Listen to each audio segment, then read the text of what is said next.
మనం ఈరోజు గుంటూరు మిషన్ ఒకటి డెలివరీ చేస్తున్నాము. అసలు ఈ మిషన్ ఎలా డెలివరీ చేస్తాం ఏంటి అనేది మీకు డెమో క్లియర్గా చూపిస్తాను. ఒకసారి రండి.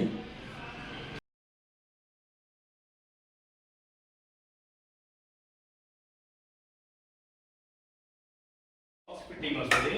ఈ బాక్స్ మనం డైరెక్ట్గా ఆటోలో తీసుకెళ్ళిపోవచ్చు కస్టమర్ దగ్గరికి. కాకపోతే మన దగ్గర ఏంటంటే ఈ బాక్స్ని డైరెక్ట్గా తీసుకెళ్ళి అక్కడ ఓపెన్ చేసి అక్కడ మళ్ళీ చెక్కలు ఇవన్నీ తీస్తూ అక్కడ ఇబ్బంది పడతా ఉన్నాం. ప్లస్ ఇది కూడా కాకుండా ఈ బాక్స్ లిఫ్ట్ చేయడానికి దించడానికి చాలా ఇబ్బందిగా అనిపిస్తుంది. సో అందుకని చెప్పేసి మన కంపెనీలో ఇకో వ్యాన్స్ అనమాట. ఒకసారి చూసినట్టయితే మీరు ఆ వ్యాన్ కూడా ఒకసారి చూడండి. ఉంటుంది ఒకవేళ రన్నింగ్లో మిషన్ అదరకుండా చూడడం కోసం ఇది బాగా నీట్గా ఉంటుంది. ప్లస్ డోర్స్ మొత్తం క్లోజ్ చేస్తే డస్ట్ కూడా పడకుండా ఉంటుంది, ఫ్రెష్గా ఉంటుంది. వెళ్ళి చేయడానికి కూడా మనకి చాలా బాగా అనిపిస్తుంది ఈ మిషన్. ఇప్పుడు ఎలా లోడ్ చేస్తామో కూడా చూపిస్తాం రండి.